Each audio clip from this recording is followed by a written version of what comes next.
Hey, Seahawk fans. Welcome to another episode of the Seahawks Playbook podcast. Special episode coming at you today. We're doing a live feed right after the game, giving our reaction to the incredible win on the road in overtime against the Detroit Lions. Seahawks come away 37-31 on a walk-off touchdown drive by Geno Smith and company. Keith, how you doing, man? I got to tell you, if this game, like, it's one of those, it's like, here, let's raise your blood pressure a little bit. It's just back and forth, and every time the Seahawks looked like they were in control, they would give something up, and when the Lions looked like they were in control, Seattle would jump back into it, and it was just a fantastic game, just super entertaining all the way to the end. Um, God, this is what makes the NFL the king right here. Right, right. Did I not text you earlier? I said, okay, let's see if we can do this. Let's see if we can close this out. I think it's going to come down to whoever has the ball last, and that's what it felt like, at the end of the third quarter and beginning of the fourth quarter. And that's the way that it ended. It's like the last team with the ball won this game. And the Seahawks made it a little interesting with some missed field goals, Keith. But hmm other than that, I thought that this team, the Seahawks, outplayed this Detroit team from the jump. There was some back and forth, but I always felt like Seattle was the better team in this game. And given the fact that nobody gave us a shot, you went out to the multiple sites before this game. Every pundit, every expert was picking the Lions to win this game. Nobody was giving us a shot. Even our own fans had serious doubts. We had serious doubts. I picked Even I picked even Seattle to win. You even didn't, but I picked yeah, Seattle to even win. even the best of us had a hard time. Now, I will say this: I woke up and I felt this kind of quiet confidence. I just kind of felt like if the Seahawks offensive line could somehow figure out a way, we still had a really good team. We didn't show up last week, especially in the second half. That is true. But our offense is really good. We've got some great key athletic playmakers. And then, the defense just kind of needed to step it up a little bit. They did end up with some pressures. They did end up with a couple of sacks. We did have 3 turnovers. We had an interception return for a touchdown by Trey Brown. So they did just enough to overcome hmm those couple mistakes by Jason Myers to win this game in overtime on the road against a really up-and-coming, tough Lions team. I couldn't have asked for a better game, Oh really, yeah, and a better result to get that last game out of our system and to now look forward from here on out. yeah. The Lions are still probably favorites to win their division. And I mean they're a good team. That's We're used to not saying that. We're used to the Lions being terrible. But this is a good football team, and um, they they have a lot of weapons. They've got a lot of talent. And Seattle had to go on the road coming off an awful performance against the Rams in the opener and really kind of show everyone what they were made of. And I liked a lot of what I saw. They made some kind of dumb mistakes in terms of penalties and that kind of stuff, and had some calls that were just egregiously bad go against them, and they were able to overcome that kind of stuff. Um, yeah, having Jason Myers miss those field goals what hurt, because if he makes those, it's a different game, and it's not just because um, oh, they have those 6 points, whatever. But what you have Detroit playing much more aggressively and taking more chances and probably turning the ball over more, uh, and really just giving Seattle more opportunities to make plays. And I think the game becomes easier if he makes those kicks. But in the end, you got to overcome your mistakes. You got to overcome the bad calls, and Seattle did that. You know, Geno finishing 32 of 41, 322 yards, a couple of touchdowns. Of course, that game-winning drive which instills even more confidence that he's the guy. He's the guy Mm-hmm. that the Seahawks have got in their pocket to take this team as far as they can go. And so that's a good feeling to have. I thought Seattle coming into this game when nobody was giving them a shot outside of their own organization, outside of their own locker room, I thought this was an important week for them to come together as a team during practice. They got Witherspoon back, I think, which is a key addition. They Well, knew especially they were going to with be, Reek Woolen getting hurt in the first quarter and going out. Like, yeah, it's a yeah. good thing that they had Witherspoon back, and he played well. And Trey Brown had an excellent game, I will say. Kobe Bryant still continued to struggle a little bit. But everyone else in the secondary, I thought, played pretty well. Julian Love was out of position a couple different times, but there were some miscommunication things going on there. I'll give them overall a little bit of a break. They've faced a tough Lions offense with a lot of weapons, and Jared Goff is actually playing really well. Played really well in this game, actually, too. Mm-hmm. And what they did is they came together, though, on the road. So this is a great opportunity for a team to come together on the road, facing an adversary that is on paper just as good, possibly slightly even better than them. Won a tough game against the Kansas City Chiefs the week prior, and go in and really come together. And it's as things will do, especially early in a season, it started out pretty well.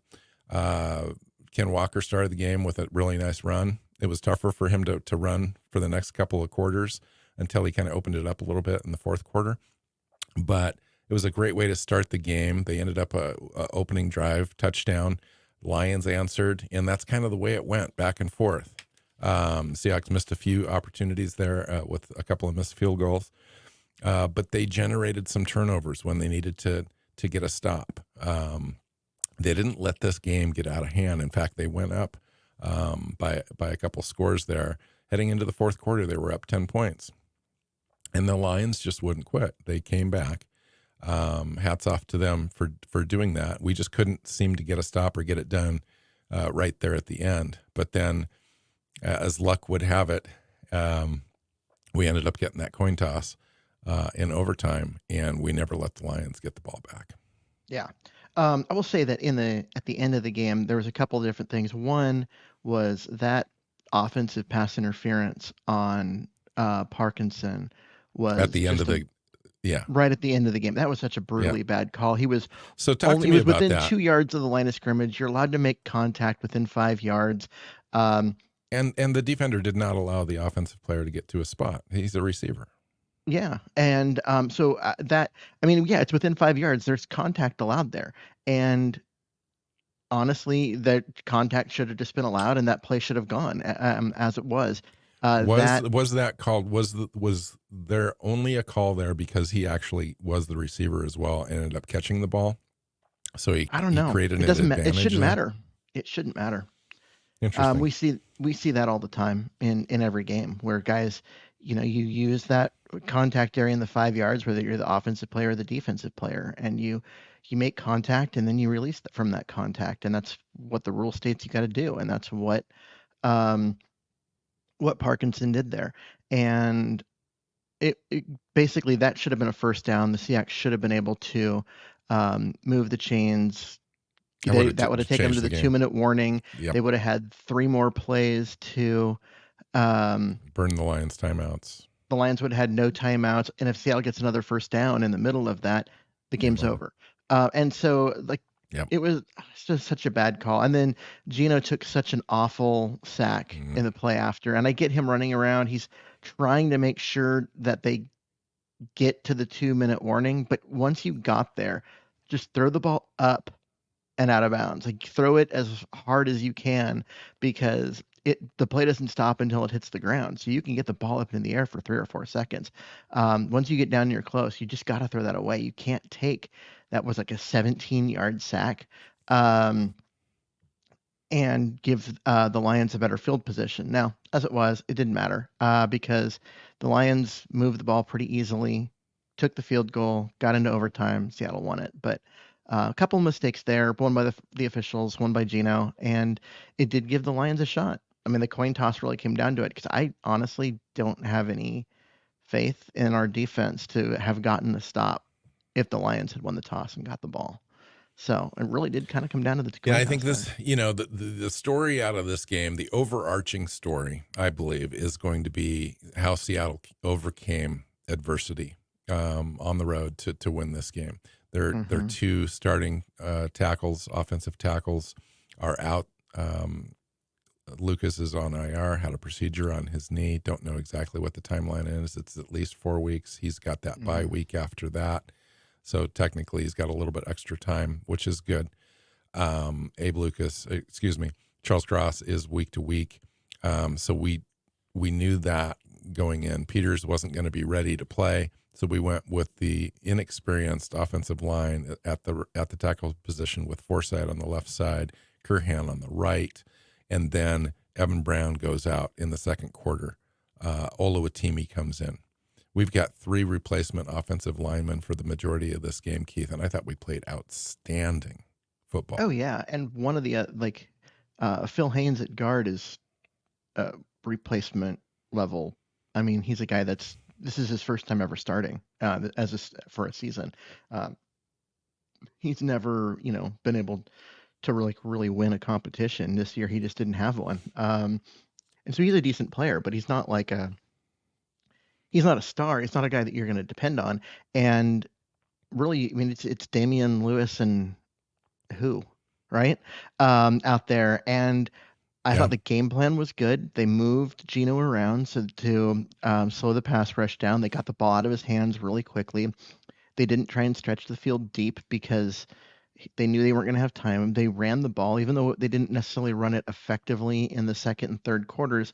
It worked in the first and the fourth, and um, it just it made life easier on the offensive line. They did what they needed to do, and um, yeah, you're right. Overcoming the adversity, that's a lot. And then DK Metcalf was out for a little bit Yeah. with The missed field goals, right. The yeah, sack and taken at the end there.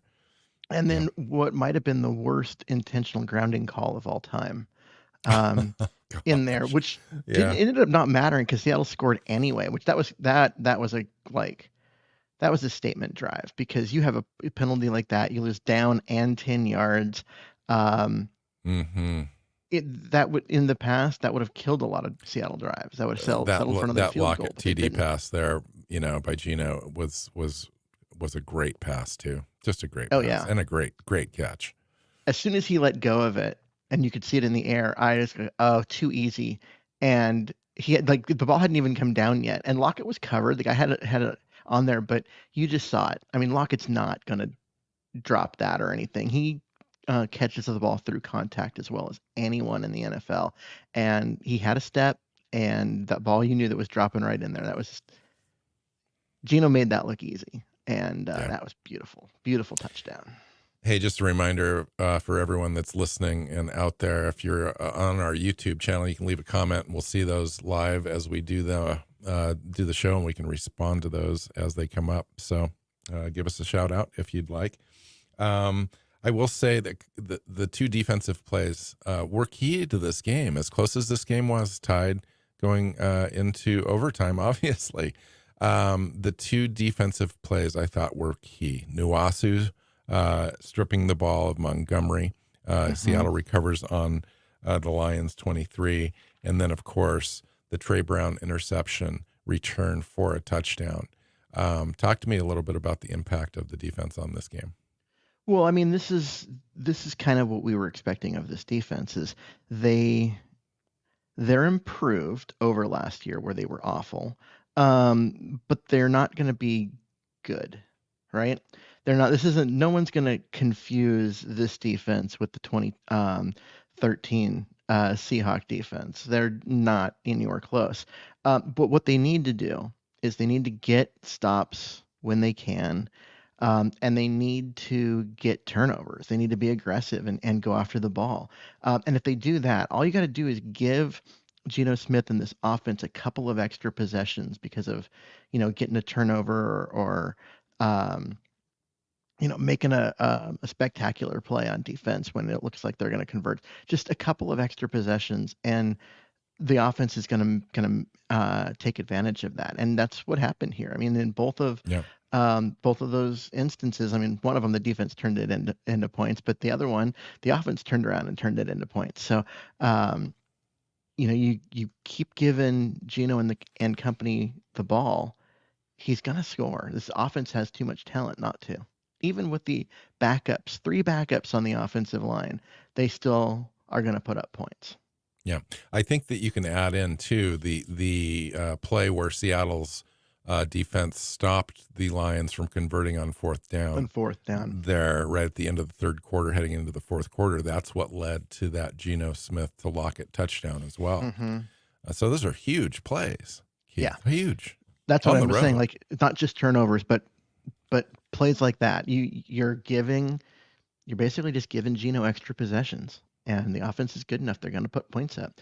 Even We talked when about how. Go ahead. I would say, even with the way the running game wasn't really working because of the offensive line stuff, and they couldn't run the entire offense because they couldn't run guys like DK deep and that kind of stuff. They still just found ways to move the chains. All 3 tight ends got involved, which is great to see. Um, Still can't run a screen pass to save their lives, but they'll keep trying. Yeah. So Yeah. one of the things that we talked about in this offseason, one of the things I thought would be the keys to actually making the offense, top 5 offense, is our ability to generate turnovers as a defense and give Gino more chances to have the offense on the field. And we saw that today. And I think that's going to kind of be an important metric as we move through this season. And one of the reasons I think why the Trey Brown interception happened is the 3 plays leading up to that play, or the 2 plays leading up to that play, including that play. So 3 plays total. We turned up the pressure. We Mm-hmm. blitzed on all 3 of those. They stacked. I hadn't seen this formation on the defense. It wasn't successful, but they put like 3 rushers on one side in addition to the normal pass rush, the 4 guys, and they Goff completed the pass on that down there, but right after that is when we got to him, and he threw it into coverage, and Trey Brown picked that thing off. So I thought that's going to be important. We hadn't seen a lot of pressure in the previous game. We hadn't seen any blitzes at all, and they really kind of turned it up in the second half in this game. Which I'm surprised that we haven't seen it more. I mean, this is when you're running a 3-4, you've got the ability to bring guys from both sides, or because you've got essentially got 2 pass rushers in there, in your linebackers at all times. Like, it's easy to bring that extra body, and they just have not been doing it. It's been kind of frustrating. Hopefully, the fact that they did this at the end of the game, it paid dividends. The coaching staff will loosen things up a bit, and bring pressure more when they have opportunities to, and we can see more, because they really need to um, just be more aggressive. Yeah. So I wanted to kind of break out this overtime drive, and just so how much Gino really just took this upon himself to will this team down the field. So first play in overtime, Geno Smith passes to Noah Fant for 17 yards. First down Mm-hmm. is incomplete from the 42-yard line. Second down, throw to Fant. Third down, throw to Metcalf for 20 yards. Then a second down, Smith to Parkinson, throw to the 14-yard line. First down, Walker to the 11. Second down, pass to Metcalf.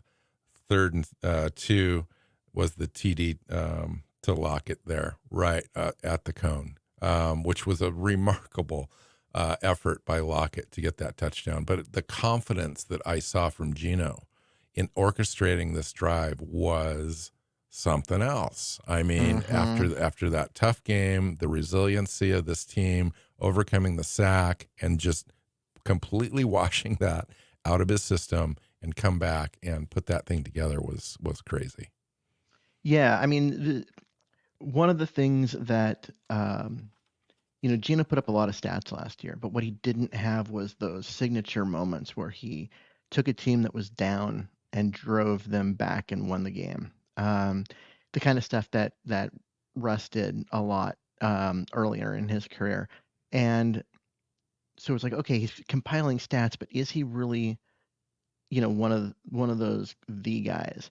And when he took that awful sack at the end of the game and gave the Lions a chance to um, tie it and send it into overtime, it's another one of those like, maybe he's just not a finisher. But then he comes out in overtime and just executes, and he just um, everything was perfect. He made such great decisions with the ball, got him there, threw some into some tight windows, but they were completed, and just moved the chains over and over again. And the offensive And line too came through for him and gave him the time. true, I mean, it's not more than one person. It's got eight, right? Um, but at the same time, like there's a lot of poise that's required. You do well in that situation, you drive your team down and score, you win. If you fail in that situation, you're probably going to lose. And he would look so confident and so calm and so poised. Like that was one of those things that we kind of hadn't seen from Gino yet, and I wanted to see.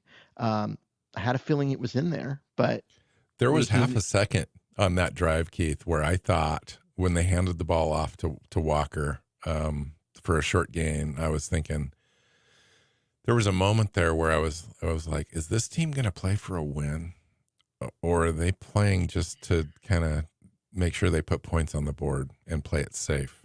You saw them play it safe earlier in the game when Pete kept the offense on the field initially. Clock went down to 2. They called a timeout, then sent the punter out to punt the ball to a Lions offense that is formidable on the road. And later in the game, they ended up going for it on 4th down and converting. Yep. And then you saw in the 4th quarter, Gino kept pressing forward over and over. That's why I'm saying that he kind of put it on his shoulders. He just kind of kept pressing that ball down the field in chunk plays. Wasn't going to just take 3, 4, 5 yards what the defense was giving him. He was going to kind of exert his will on this thing to make sure that the Seahawks didn't give the ball back. Yeah. I mean, it was the whole offense played great on that drive. I mean, just like everybody. It came down to when he completed that pass to Lockett at the end and he turned the corner, I'm like, okay, he's got the first down. And I was thinking he was going to get pushed out of bounds at about the 1-yard line. They were going to line up. They were going to give it to Walker up the middle. Walker was going to get the touchdown. We were going to walk off. And then, of course, Lockett just did Lockett things and dove and got the ball to the pylon. And so they didn't need the other play. But there was just something about the way that they were going down the field. It just felt like they weren't getting stopped. That there was always going to be someone open, and it's just Gino's job to find him, and he was finding him on every play. They just weren't going to be stopped. And yeah, I like the fact that they went for the touchdown. They drove it down. They didn't get conservative once they got in field goal range or anything like that. They kept pushing it down the field. When they were facing a coach that was never going to be conservative if he got the ball. Yeah. Because in the past, Pete would have those moments where all right, we're in field goal range. Let's not turn it over. Let's take the points. Let our defense, come out and get a stop and win the game. And I'm glad that he didn't do that because I don't have faith in this defense to get a stop and keep the Lions out of the end zone. On a really good, talented offensive team. Yeah, for sure. Yeah, I mean, the Lions are good. So talk to me about this. And we'll just kind of have a chat for a little bit here. Put this in perspective. Put this this early season so far, played 2 games. It's early. But put it in perspective as far as what this win means for this team. Well, I think this win means a lot because when you come out and you just absolutely lay an egg against the Rams, which aren't necessarily a good football team. There were a lot, and that's the reason why everyone picked Detroit to Yeah. win this game was because Seattle looked bad. Detroit looked good. Seattle lost to a bad team. Detroit beat, the defending Super Bowl champs and Patrick Mahomes, and that's a really good team. Um, if Seattle had lost in this game and lost looking bad, this season could have gotten away from them in a hurry. And so, Yeah. um, to me, this was a statement. Now, they could have lost this game, but but lost it in a competitive way. You know what I mean? Like right there, on the road against a good team, and maybe came up a little bit short. And I don't think it would have been the end of the world. Yes, 0-2 sucks, but I think that they're still capable of overcoming that. But to get the win here, that's huge. It really is. And um, I just think that it adds a lot of confidence to the team. They overcoming all the adversity, being able to get a win on the road against a good team without your offensive line. Um, there's going to be some swagger next week, and they've earned it. Wow. Yeah. Nice wrap up. We got a question. Yep. So Kristen Fonte, one of our best commenters, I will say, on our YouTube channel, asked the question: what was the deal with the intentional grounding call with the Lockett play? Thanks for the live post game commentary. Yeah, that was an absolutely egregiously bad call because it can't be intentional grounding if the quarterback's not under pressure. Intentional grounding by rule means you have to be basically throwing the ball away to avoid a sack and they're having nobody. And inside the pocket. Yeah. You get outside the pocket, you can still have intentional grounding if you don't get the ball either near someone or past the line of scrimmage. But inside the pocket like that, yeah, I mean it's if you're not under pressure, it can't be intentional grounding. And there was nobody within 7 yards of Geno when he let go of that ball. He thought Lockett was going deep. Lockett turned and cut out, and it was a misunderstanding. The ball landed out there. And why they would turn around and um, call that intentional grounding makes no sense. It's just It was a the bad way call. the rule is written. There's Yeah. no way to interpret the rule and say that was intentional grounding. It was just an awful And there's call. no way to review it either. So it's one of those calls that Yep. they just the flag goes and that's it, because they could have picked up the flag, but they didn't conference. They didn't get together and talk about it at all. I think it was just a bad interpretation, and you kind of laid it out there for sure. In Got the another end, though, question? Go ahead. I'm really happy that the Seahawks turned that into a touchdown. Right, that same drive, they overcame the awful call. Yeah, The loss of down, the loss of 10 yards, the loss of, just they just got put behind the sticks by a bad call, and it didn't matter. They came back, they got the touchdown anyway on that drive, and we're all happy about that. And that's how what you got to do. Sometimes you got to overcome those bad calls on the road. Yeah, that's right. I mean, overcoming the tackles, overcoming Brown's injury, overcoming Tariq Woolen coming out of the game. Metcalf was out for a little bit of time. You're on the road. You missed 2 field goals.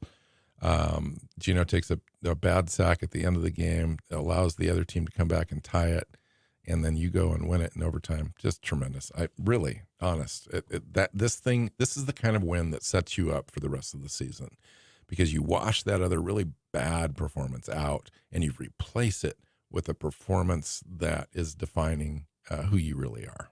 And I love to see it. Got another question. Bob's Discount off of our YouTube channel asks, who was the Seahawk MVP of the game? That is a good question. I'm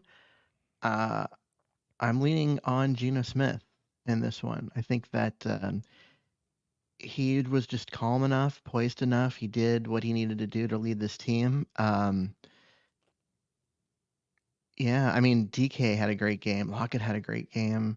Both those guys really stepped up and played well. But I think Geno spread the ball around enough. got enough guys involved that there wasn't one other like playmaker who just stood way above everybody Yeah. else. So I think if you would, I'm gonna give it to Gino. yeah, I think I would as well. You could certainly say, okay, I'm going to give it to the offensive line. I think the offensive line just was like outstanding, and as a group, they were the difference maker in this game. I Mm-hmm. think they gave Gino the time. Gino had, was harassed a couple different times, for sure, but they didn't impact the game. And the play of the offensive line, though, allowed the Seahawks to move the ball, allowed the Seahawks to stay on the field, to score points, to put us in a position. We had an additional 6 points that came off the board, in addition to what we already had. We put up 31 initially, and then 37 there without the extra point in overtime. And That's a six lot of other points on the road points, against the Lion, right? 6 other points that, if your field goal kicker does what it almost just automatic at, and any other day, yeah, you get an additional 6 points there. So that's a lot of points. Agreed. Yeah. Kristen asked another question. She said, "Which player surprised us the most?" Why don't you start this time, Bill? Wow. I'm not going to say Gino because I expect Gino to come in and do this. He did it last year. He was paid to come in and play like this. Even though he's the MVP, he earned that, but it's not a surprise. I think that I'm going to have to go Trey Brown. I thought Trey Brown played a great game. He was facing some tough receivers on the other side. Amon St. Brown is a receiver. He's Mm-hmm. a tough player to defend. Mara Gibbs as a receiving back out of the backfield is a tough player to defend. Their tight end Laporta was excellent. Had Yeah, an he excellent was. game. Trey Brown had a couple of pass defenses where he knocked the ball down. Last week they didn't really have any. And I wasn't expecting too much from this secondary this week, to be completely honest. Jared Goff is a really good game manager quarterback. He's not an excellent dynamic thrower in the NFL, but he knows how to get the ball in. He doesn't turn the ball over very well. So when you intercept Jared Goff, it's because you made a play, not because Jared Goff made a mistake. And so Trey Brown surprised me a little bit. Yeah, I would agree with that. I think that um, there were a few plays. I mean, he gave up at least one of the touchdowns and that kind of stuff. But he's also used to playing on the other side. That's not the role that he came into this week thinking he was going to have. Um, but you lose Reek Woolen, early in the game, and you got to step up and play. To me, the guy that surprised me the most was on the other side of the field, and that was Witherspoon. This is a guy who didn't play in the preseason, didn't play in week one, missed most of training camp. Um, there was a lot of talk that he was going to be, the nickel and not the starter on the outside, just because of how good the other guys had been. But then that's kind of not worked out. So he's out there getting his first start, getting his first NFL experience, and looked really good out there. Made some plays um, against the run. Didn't get the ball thrown in his direction much, which meant Goff thought that his guys were covered, which is what he's there for. I thought he played really well, and given just the lack of his ability to prepare because of his hamstring injury, yeah, he definitely surprised me. I didn't expect him to be this good this quick. One of the other players that I guess you could say surprised was a guy that I didn't know that was going to play at all was Oluwatimi. Came in for Evan Brown and played really well, Hmm. to the point where you didn't have to mention him. Like he just really kind of just fit in, made all the line calls, had great snaps back to Geno Smith. Just played a really nice, effective game. I also want to comment too on the position group at tight end. I thought the tight ends in this game had a great impact on the Hmm. game. Will Disley caught some great balls, moved the chains a couple different times. Noah Fant had a couple of big catches in this game. And Kobe Parkinson did too. Take away that very, very questionable offensive pass interference call at the end of the game in the fourth quarter there to stall that drive. I thought that he had some impact plays as well, and that should have been one on that reception to gain a first down and keep that drive going at the end of the fourth quarter. And obviously, the play of the offensive tackles needs mentioned if we're talking about surprises, because your backup left tackle, your backup right tackle, both in there, and those guys held up. I'm not going to say that either of them looked like a Pro Bowler, because they're not, but when you have both your tackles out and you have two backups in there, you're expecting it to be ugly. And honestly, it wasn't that ugly. I thought they played pretty damn well. And the Lions have a great defense. So, Dan Campbell has those guys playing really well. yeah, I don't know if they're a great defense. They're a good defense. They're a good defense with a few excellent players like Aiden Hutchinson. And Gardner. Yeah. Yeah. Johnson Gardner. Yeah. Yeah. So they've got a couple of really quality players, and overall they're a decent defense. But I mean, those tackles had to line up and keep Hutchinson from decapitating Geno, and that's a tall order for any player, let alone a backup. But I thought they did well. I thought they definitely exceeded my expectations. So on a win like this, it's really easy to kind of get into it and talk about all the good fluffy things and feel good stories. Were there any things that you saw that came out of this week that that we're still going to have to work on? Well, I think that there was a lack of pressure on Goff, especially in the first half. Like, he just had all the time in the world to throw, and that's concerning, especially given when you got Nwasu and Darrell Taylor and the other pass rushers available. They should be able to get pressure more consistently than they have been. That to me is still incredibly concerning. And then just there was a point at the end of this game at 31-31 where Jared Goff was 28 of 35, 323 yards, 3 touchdowns and an interception, had a passer rating of over 120 or 125. Yeah, and there was trying to look back at this because there was too. Yeah, there Greg was Bell. Greg Bell posted at the end of the third quarter, 3 minutes into the third quarter, Jared Goff was 16 and 19, 229 yards, 2 touchdowns at that time, 58 dropbacks so far in the season at that moment by opposing quarterbacks. And the pass rush had no sacks, only 2 quarterback hits. No one has touched Goff today, Greg Bell. Yeah. So. And then another spot, not long after, there was a graphic up on the screen, when Goff was 18 of 22 for 242 yards, 2 touchdowns, no picks, and a passer rating of 142.8. Yeah, that was just before, what do you think? What's going on with the defense? Yeah, obviously we got it done. I think we kept a prolific Lions offense in check. At least we were able to kind of keep up with them on the offensive side of the ball. But at some point we're going to need to address these sorts of things. Dre Jones, for example, our $55 million guy. Yeah. Other than that, though, which he kind of backed into, after 4 seconds or so of the play being alive. I'm not going to take that away from him. I'm not trying to do that. What I am saying, though, is beyond that, he hasn't been terribly effective this season so far. And we haven't really called anybody else's name out as far as the guy that's really making plays now. Nwasu had a nice play behind the line of scrimmage against Montgomery, their running back, but not against Jared Goff.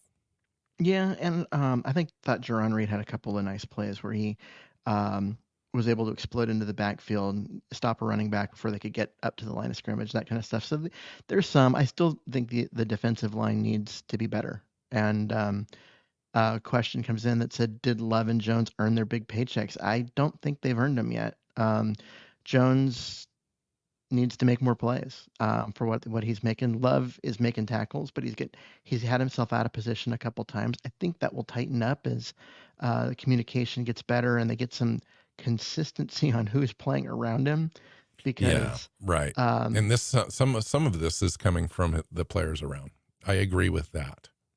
so I think that they just need some consistency. They need Reek Woolen to be healthy through this game and Witherspoon to be healthy on the other side and some of that stuff to happen. I think once they get a little more consistency, things will tighten up and he'll be fine.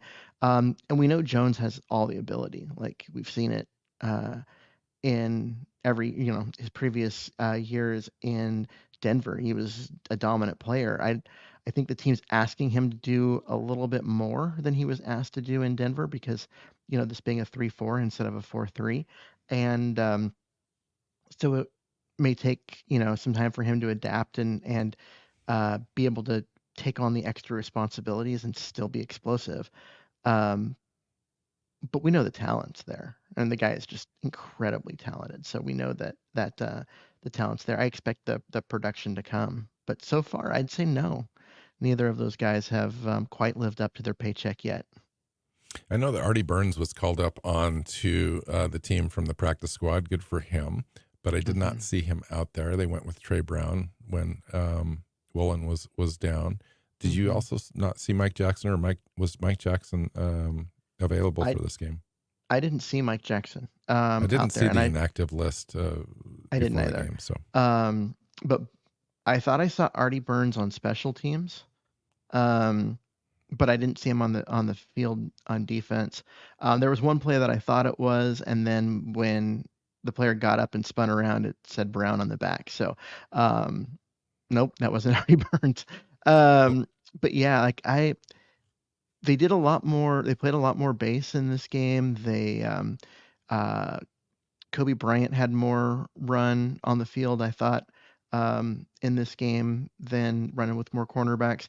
And I think part of that's just the Reek Woolen injury. I think they had plans to get, um, with Woolen and Witherspoon in there to get Trey Brown in and run with those three guys. But when Woolen got hurt, now you've got, those two, your other two guys playing, and that screws up your plans. So I think they rolled with a third safety, and they rolled with their base defense a lot. so Julian Love is has played okay, but not Hmm. special so far this year. And now Jamal Adams is returning to practice full time this Yep. week, and takes a look at possibly getting some snaps as early as this next game. How Hmm. is that going to impact Julian Love and this defense? Well, honestly, I'm not sure at this point because when healthy, um, Adams is such a freaky athlete, um, and he can do some things that no other guys in the NFL can do. But he's also so unconventional. He's not great in coverage for a safety, and um, there you have to figure out how to get use his skill set in a positive way and limit, the negative parts of his game. But he's such a freaky athlete, and I think that what they can do then is by rotating him and Love, depending on situation, you can use. Um, you can use Adams to do the things that he's really good at, leave Love in there the other times, and get more out of Love that way, simply because you're making life simpler on him. You're not asking him to do all the different things because some of those are going to be done by Jamal Adams. I think over the next few weeks, you're going to see more and more of Jamal Adams, and Julian Love's going to be used more as in the Kobe Bryant role, to be honest. The uh, part-time slot, part-time third safety, move him around a little bit.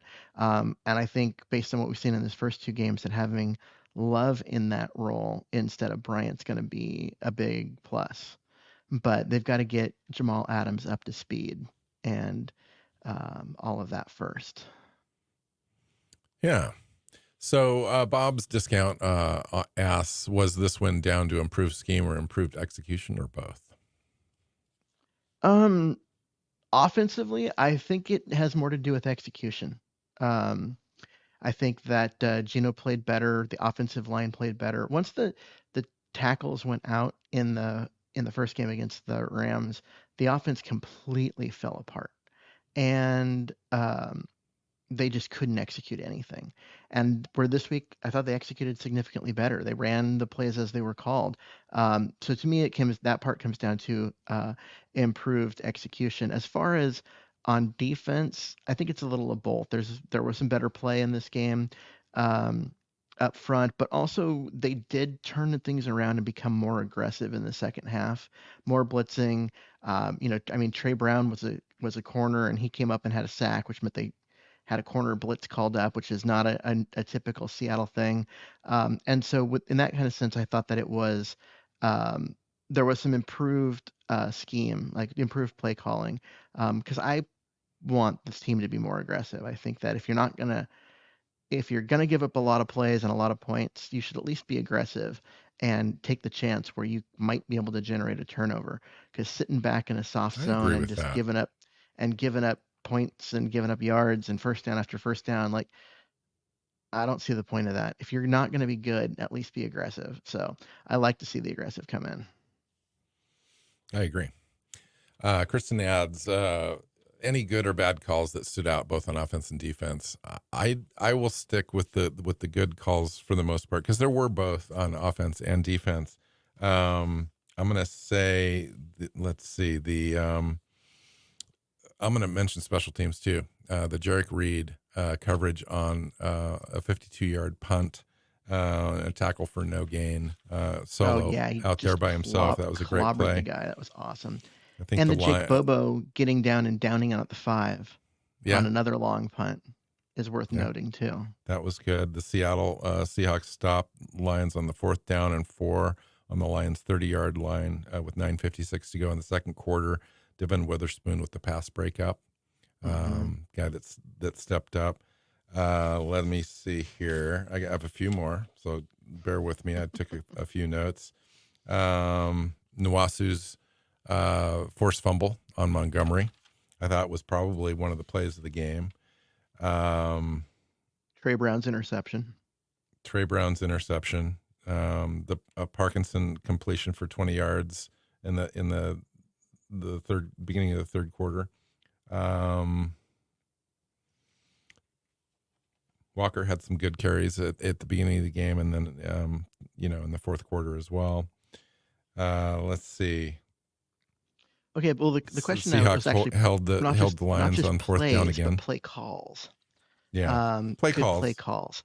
Yeah, What stood out defensively was the Trey Brown blitz that generated a sack and if they miss that thing, if he misses that thing, Jamari Gibbs, was his wide player that open. he came off of was wide open on that play. Yeah, somebody missed an assignment, whether that was Trey Brown or whether it was someone behind him who didn't catch that the play call involved Brown blitzing. Yeah, Gibbs was wide open. That was an easy touchdown. And those three blitzes, like right there, that Mhm. you'd mentioned, the Trey Brown 3 one, in a also the row. one that he got the interception on as well, in the first play in that series, where we stacked that box pretty heavily and blitzed with probably seven guys, and they still made the completion, but it was the mental shift that I Mhm. appreciate from Clint Hurt and company to kind of turn that game around a little bit, because that was a key play in the game, that Oh, interception. absolutely. I mean, it Yeah. was crazy. Yeah, and how about the calls at the end of the game, in overtime? I thought were all excellent. The completions that Gino made were just perfect. Perfect execution, perfect play calls, nice aggressive, not too aggressive, but you're letting the other team know that you're going to win. You're not going to play for field position or set up a field goal or whatever. You're going down to score points, and we did. I mean, Mhm. can't say enough about that for sure. Yeah, and I like the game plan in general of um, getting DK the ball not up against the sideline, but running crossing routes and you know where he has a chance to use that like insane speed to get separation.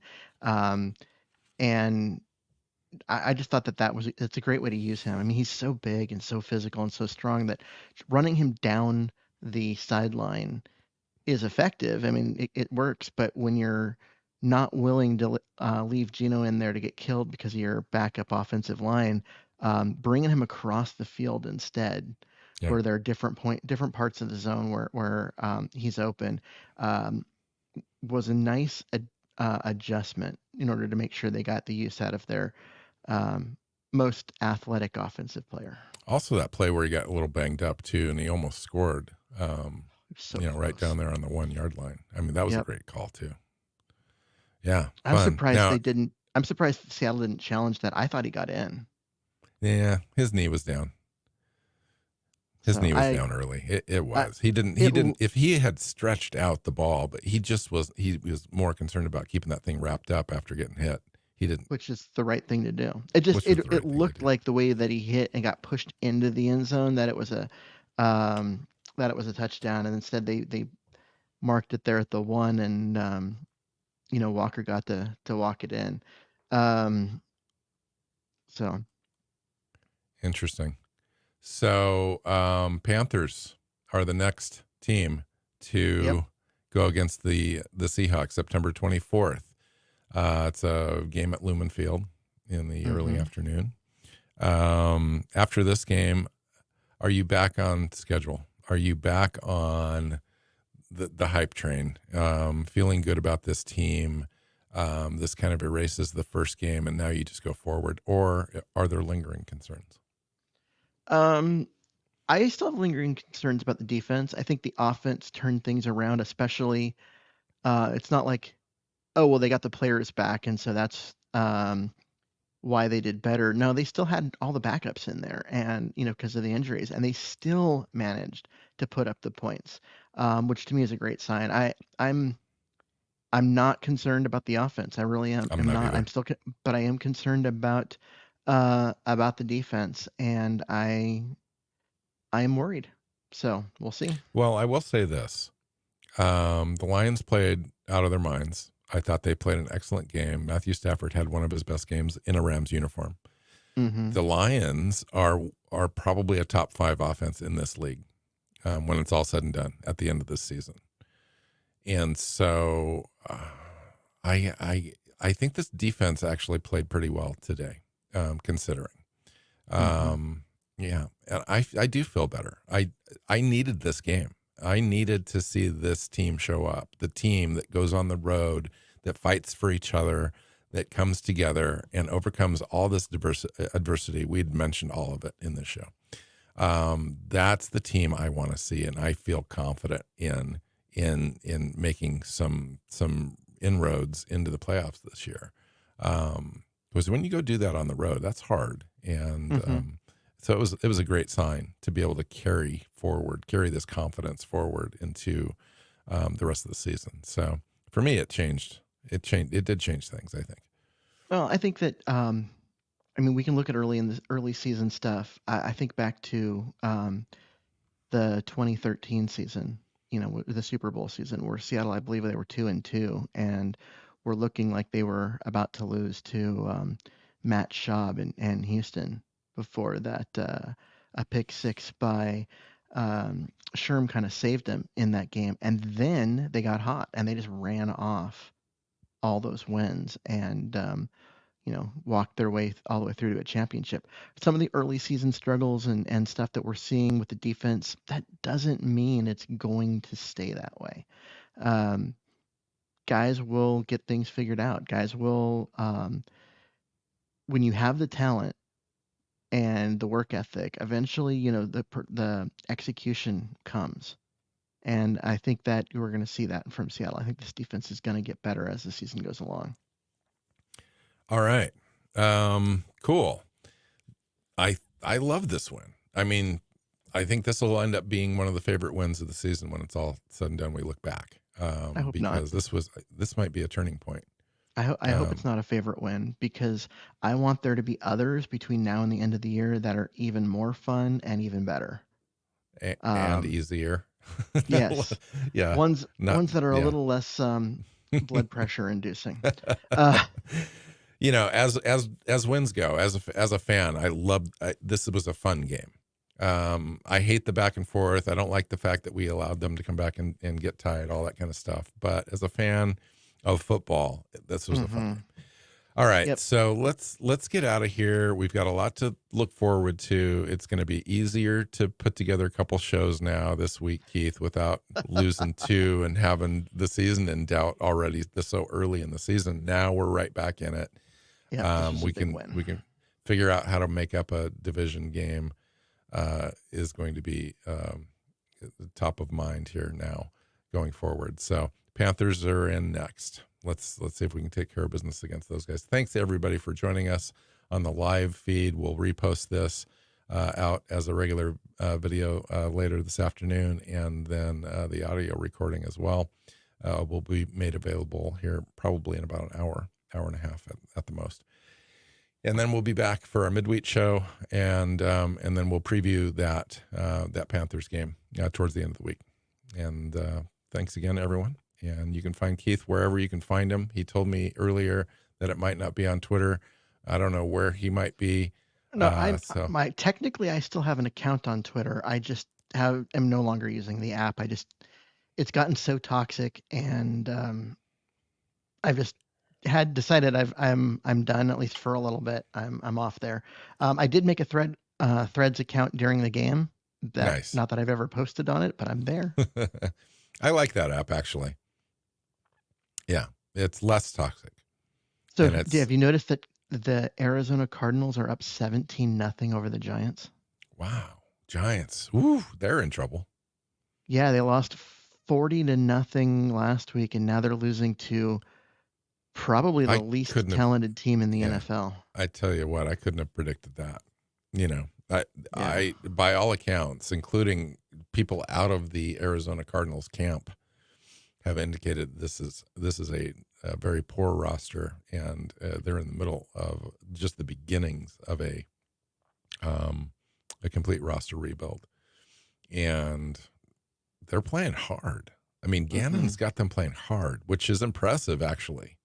They may not win a lot of games, but boy, they're going to play for that coach. I think back to this Lions team a few years ago in Dan Campbell's first year, and they looked like they weren't going to win any games. And late in the season, they got a win. And they played hard, but they just weren't that talented back then. And when they got into this and got that score and won the game, and you see the receiver that caught the ball and Goff who threw it for that walk-off win run over to their coach and hug their coach in the celebration, I was like, okay, this is a guy he's got a bad team, but the culture is right. And you knew the Lions were going to turn things around. When you see a team that's as bad as the Cardinals, and they're playing that hard for their coach, and they're buying into what he's asking them to do, even though they're losing, or even though it's like last week when you're getting blown out, that's a good sign for a coach and a good sign for an organization. Hopefully, he keeps it together, and a win this week, Yeah. Helps him out, because I think this is a good coach, and I'd love to see that rivalry come back and be worthwhile again. I do too. They probably don't want to win. I mean, really, the deep down, somebody in that organization would love to have that first pick overall in the draft or the second pick or whatever it's going to be. But creating that winning culture is more important. And I think that their coach probably understands that. And it'll be very interesting. I like Dobbs as a quarterback. He's kind of an athletic guy, can swing the ball around a little bit. He's probably surprised some people. He hasn't had a chance really yet to play a significant role in the NFL yet as a starter. And so I think he's going to get a shot, which is good. Good for him. Go watch the highlights. He had a 23-yard run where he ran over a couple people to get into the end zone in this game. So worth looking at. Yeah, interesting. Cool. All right, let's get out of here. You can find the show at Hawks Playbook on Twitter. It's Seahawks Playbook Podcast on your favorite podcast platform and our YouTube channel. Thanks to everyone for watching us live. Again, I'll repost those things later on if you didn't see it originally. So until next time, go Hawks. Go Hawks.